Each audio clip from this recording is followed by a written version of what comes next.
Thank you.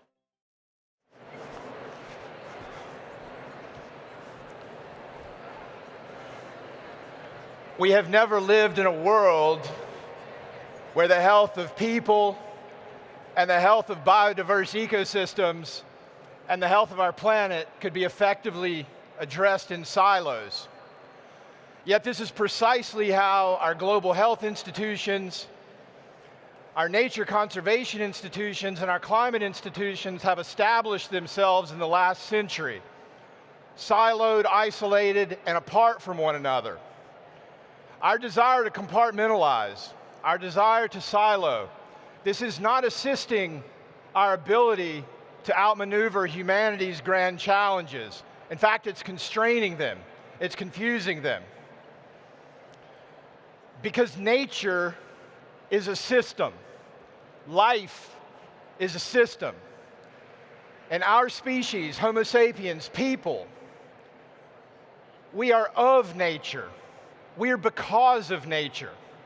And our health, our thriving, just like the thriving of any species in the biosphere, is fundamentally interconnected with the biodiversity and the healthy functioning of the planet's life-giving ecosystems. There is no such thing as a nature apart from us. We reside on the web of life, and what we do to this web, we do to ourselves. Hi everyone and welcome. My name is Jonathan Jennings. I am co-CEO of a planetary health organization called Health in Harmony. For 20 years, we have understood that there is no difference between the health of humans and the conservation of nature. This is one and the same. We move global resources into the hands and the climate-critical system solutions of Earth's rainforest guardians. And we do this through reciprocity and trust-based anti-colonial approach. Because the health of Earth's tropical rainforests depends on the spiritual, cultural, and physical thriving of the rainforest guardians, the indigenous peoples, the Afro-descendant peoples, and the traditional guardians of these forests for millennia. We believe these rainforest guardians must be at the center of climate action and climate finance. Now, the Grand Palais is again buzzing. So I want to invite you into this space completely and fully. Close your eyes, take a few deep breaths, wiggle your toes in your shoes, feel the bottoms of your feet firmly on the ground, and let's enter this space fully because we have the privilege today of meeting some remarkable people. People that have dedicated their lives to the conservation of the natural world. Each one of them is doing it differently, but each one of them is essential to the collective mission of the protection of nature and Earth's biosphere. Born and raised in Aceh, Farwiza Farhan, or Wiza, is founder of the Forest, Nature, and Environment Aceh Foundation, the grassroots organization working to protect and restore the Leuser ecosystem in Sumatra, Indonesia. This is the last place on Earth where rhinos, tigers, elephants, and orangutans still roam the wild together. She is a Time Magazine Time 100 Impact Award winner, a recipient of the Future for Nature Award, and the prestigious Whitley Award for Conservation. And in 2022, she was awarded the National Geographic Wayfinder Award. We're super grateful to have the power of her voice and her leadership here with us today to open our session.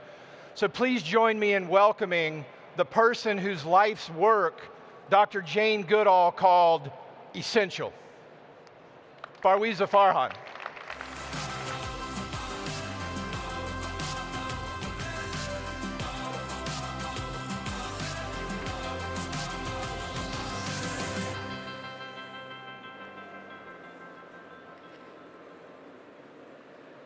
For the past 3 days, we have traveled to many places.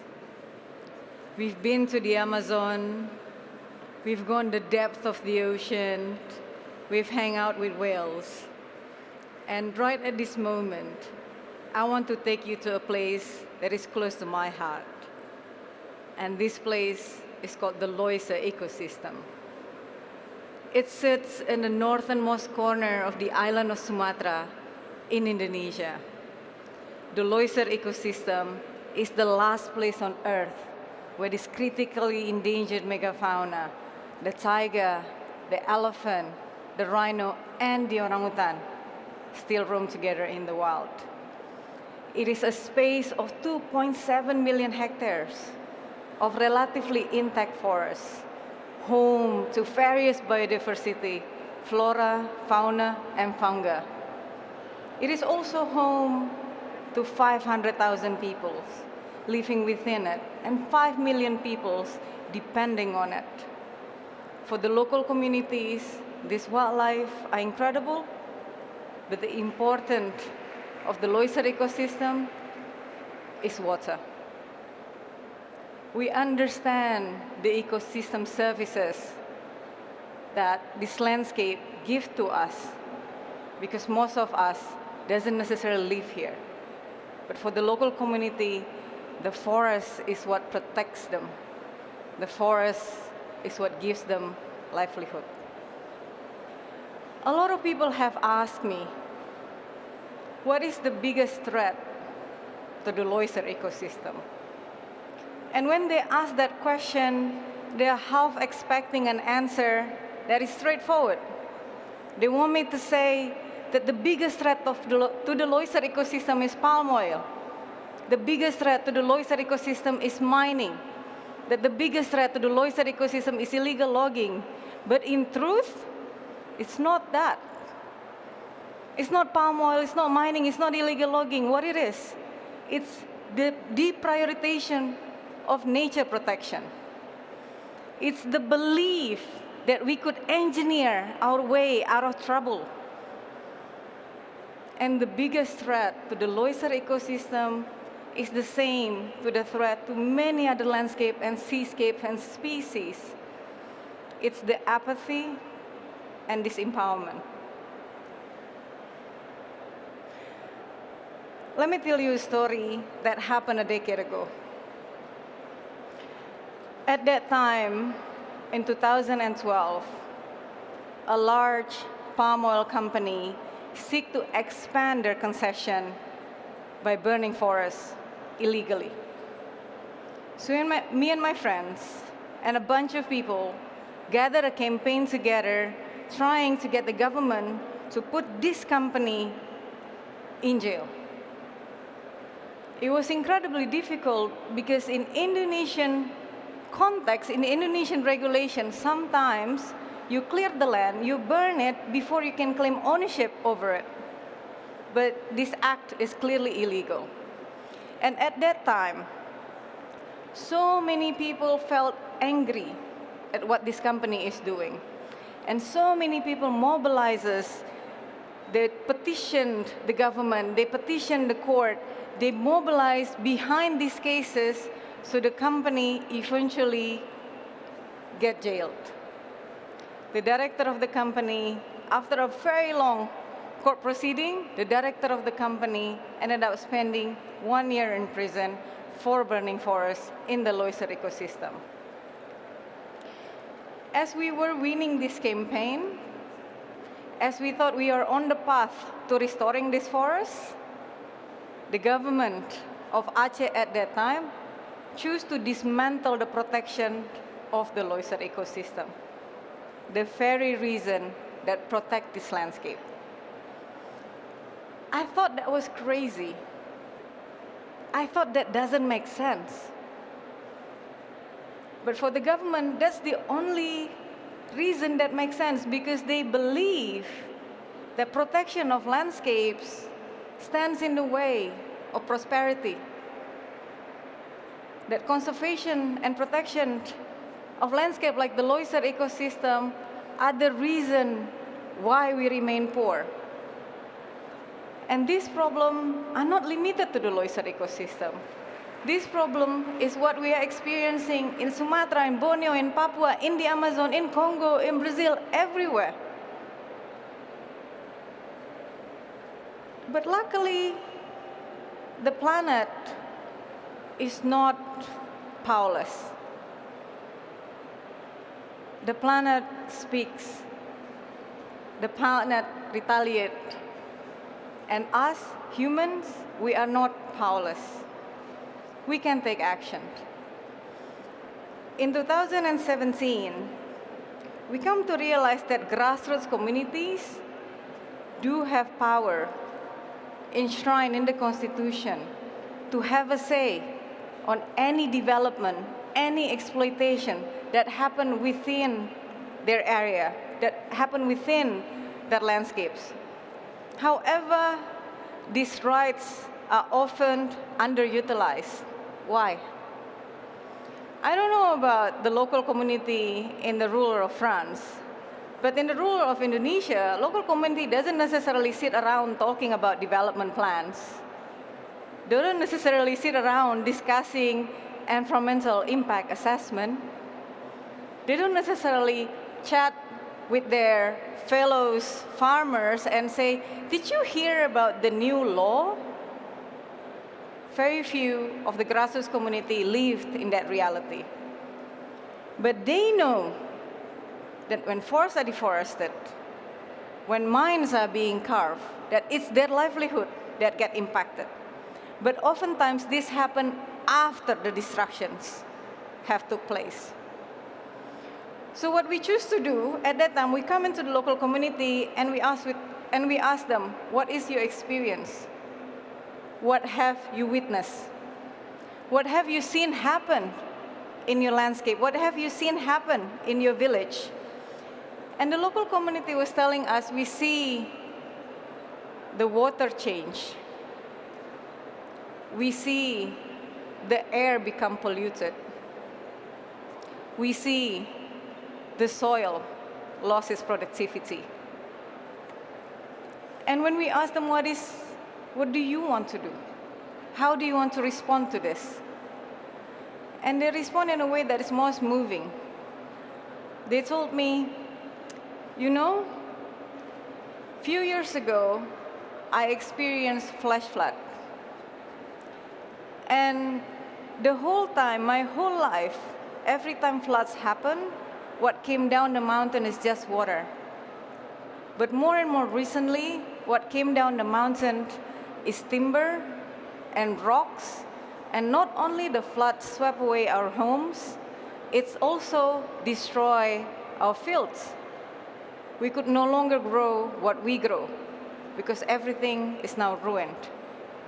But when we tried to protect the forest up in the mountain, we were challenged. The illegal loggers asked us the question, who are you and what are your authority? They're telling us not to log these mountains. So in that moment, I come to learn that mothers and grandmothers are actually the best protectors of forests because they don't get intimidated by illegal loggers. When these mothers and grandmothers choose to protect the forest and they become forest rangers and they go out and patrol and they come across illegal loggers, first thing they ask is not, why are you illegally logging? First thing they ask is, have you had coffee? Have you had food? Where are you from? Whose son are you? And by asking that question, they are using the existing social structure in the village. They are using the relationships of people that they know. They bring to the realization that everyone, all of us, are connected. And then they ask the question, were you here when the flash flood happened? Did you see what happened to our village? Do you take pride in participating in that?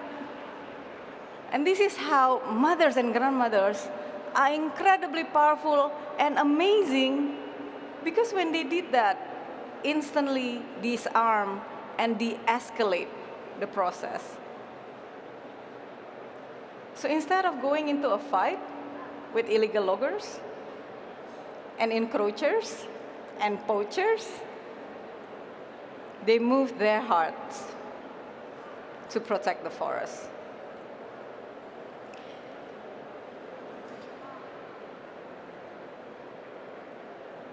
When I thought of rangers growing up, I've always envisioned powerful men with arms go out to fight. But I was lucky, I was raised by a feminist father, a man that believed in the power of women. That has enabled me to further believe in the power of other women. And when these women show me how they shift society, how they protect the forest in ways that men doesn't, it opened my eyes. But then I also asked the men in the village, what do you think about these movements? Because now you see your wife as a forest protector. Now you see the female in this village engaging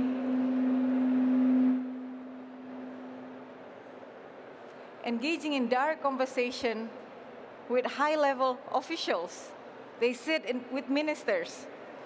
And they give me the most surprising answer. They said, back then, if the women get involved in a village meeting, usually they would be providing food and they'll be providing coffee.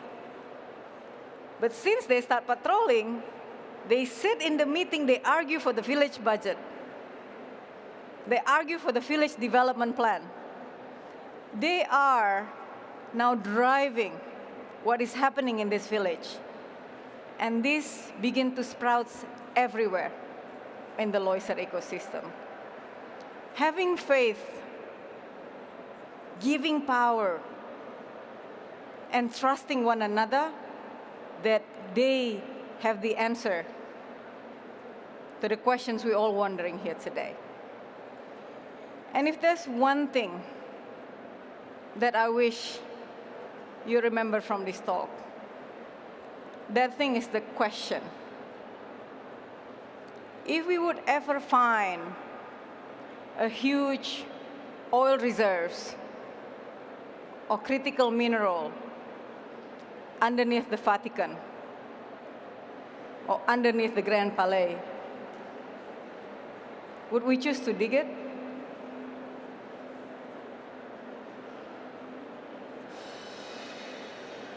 I trust that we won't. In the same way, the Leuser ecosystem, the Amazon, the deep sea, have that same level of cultural importance for the local people in that area, for the indigenous communities. Isn't it time that we give them the same level of respect as we would give the level of respect for the Vatican? Because these places might be, feels like a monument of nature for people that are far away. But for us, people that live in this landscape, these landscapes are our monument of culture. And I hope all of us will bring every power that we have to protect, to conserve, and to restore these wild places. Thank you.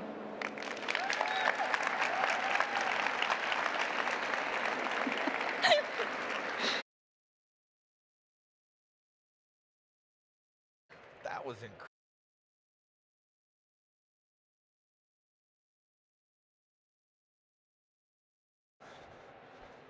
Wow. Thank you so much, Wiza. That was powerful, powerful.